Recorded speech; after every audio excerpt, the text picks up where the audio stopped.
Hello, it's another day, another kaganapan sa buhay. Naglagay siya ng hangin sa tires. Tapos, naglakad-lakad kami, nagpagupit. And then, nagpunta kami sa thrift store. Okay.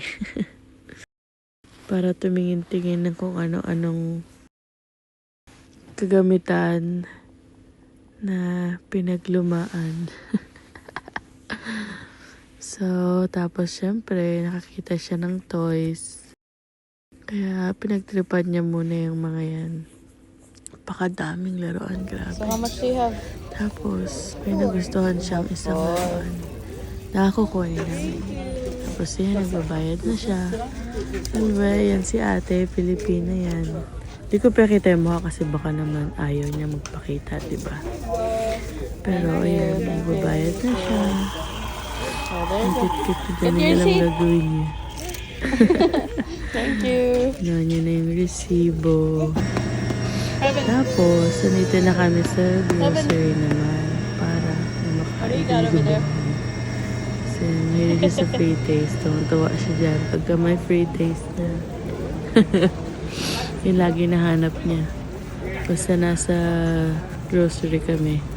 Naghahanap na siya ng free taste. Yeah. Tapos tuwan-tuwa siya. Yan yung Italian ice. Nagustuhan niya kaya todo smile lang siya niya. Difficult to chop? Do you need help? So ayan, nag-ikot-ikot pa kami. Tinignan ko ano pa ba yung mga kailangan.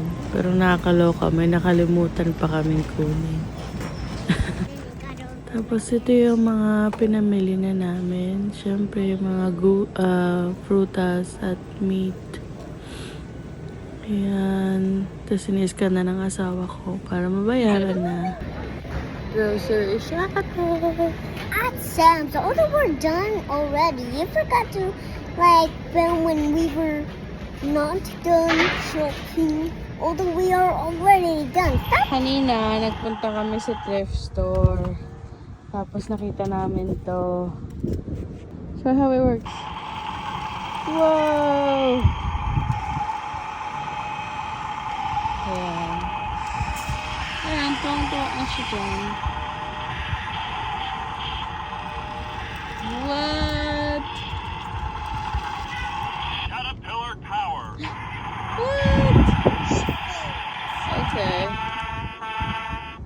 Get your hard hat. Ready for work. Let's build. Get your hard hat. Awesome.